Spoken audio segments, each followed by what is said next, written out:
The time for talk is over. Hey, Don, why'd you rob Mike Tyson and Muhammad Ali like Barack Obama robbed us? Because I love them. I love them, and I thought it was just so nice that they would give me an opportunity for me to make them rich so that I could rob them, because they were poor when they came to me, and it wasn't nothing to rob. Welcome to Big Faces Worldwide. I'm your man, Big Will, and I'm back with that boxing talk. How about Jaron Ennis, man? Jaron Ennis put on a show last night against Orlando Alvarez, man. Hats off to Alvarez, much respect. He didn't come to lay down, man, but he just was outclassed. He just wasn't prepared for Jaron's speed, his quickness, his agility, his ability. You know, shout out to my homeboys from Philadelphia, man, and I think he did a hell of a job, man. I think he has a bright future at the welterweight division, man. He's a young guy. He's only, what, 20, 21. This is his 21st fight, but he looked good, man. He looked great, actually, man. He was showing off in there. Some people didn't like the showboating, but I like it, man. The kid got attitude, he got charisma, and he got skills to pay the bills, to back everything he was doing in the ring up, man. You know, when you showboating and doing all that stuff, but it's not translating to your performance in the ring, that's one thing. But the things that Ennis was doing last night, man, hats off to him. He looked great, man. He was up against another undefeated prospect in Alvarez, Orlando Alvarez. He wasn't no slouch. He was a decent prospect. Everyone, said it was a big step up for Ennis. I was listening to the broadcast team of Showtime, and before the fight they were saying how this was a big step up, and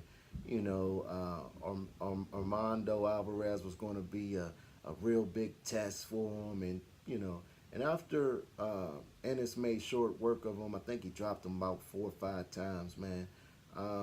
They start saying it was a little test for him, a little step up.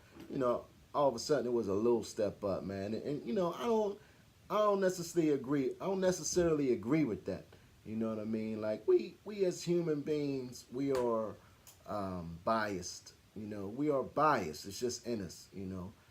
We are biased to what we like to watch, who we like to root for, and just anything in life. We're going to be some type of bias within us. You know what I mean? So I understand that they had some bias after the performance because of the showboat, and a lot of people don't like the showboating, but I actually like it, man.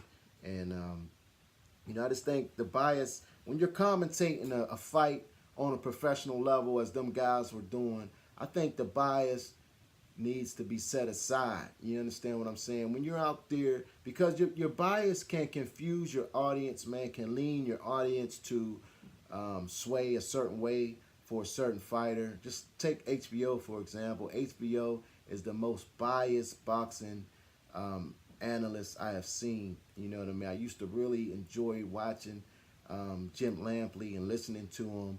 But over the years, I've noticed that he has become, I don't know if it's the old age or, his disdain for the PBC, but his bias is just outrageous to me, and it's uncalled for, some of the things that he says and does. I don't even know if he realized that he does it or he just doesn't care. But when you're at that level and you're commentating a fight at that level, I believe that you should remain unbiased, because you can sway the audience. Your opinions and your thoughts and your conversation can weigh heavily on the audience. You know what I mean? But me personally, I have learned how to tune them out and just watch and see what I'm seeing for myself. Because I watched several fights where Jim Lampley is saying hard right hand and things like that, and the guy is missing them. You know what I mean? The guy's, Manny Pacquiao is missing Tim Bradley, or it's it's just things like that, man, that just has no place in boxing, period.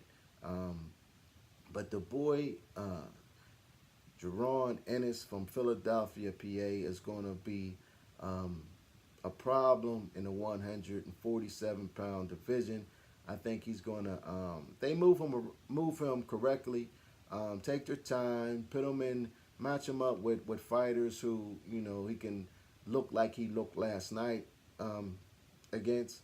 I think that he can gain a following because he has the personality to be a star in this sport, man. A lot of good fighters today lack the personality to be stars that um, they can be because of their personality, and that's not a knock on them. I won't mention no names, but we all know who I'm talking. We all know these guys. We all see these guys in there, who got the tremendous skills, but if they had that personality to go with it, they would shoot straight to the top.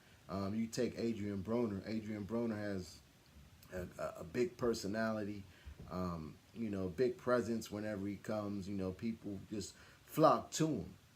Now, only if he can win, if he can go in there and back it up in the ring, he will be the biggest star boxing has ever seen. I do think he's the biggest draw in boxing at this time, but he can be the biggest star boxing has ever seen if he was able to win inside the ring.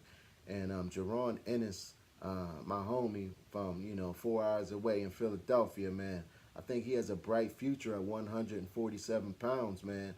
I can't wait to see him again. I think that his showing last night on Showtime, Steven Espinosa eyes were on him. His eyebrows are raised, and he will get more TV time. He will be on a lot more undercards. Watch what I tell you, man, because the show that he put on was great.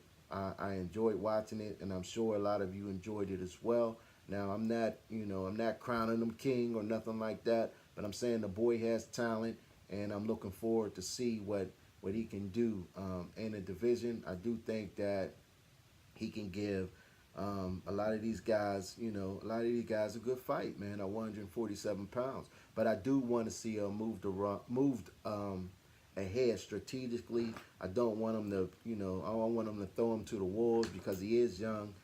He only has 21 fights. I think he's 21 years old. So within the next year or two, I would start stepping him up slowly and gradually, and just let him do his thing, man. But I'm looking forward to watching him again. I can't wait till he fights again, and I'll be tuned in. This is Big Will for Big Faces Worldwide. I'll holla back.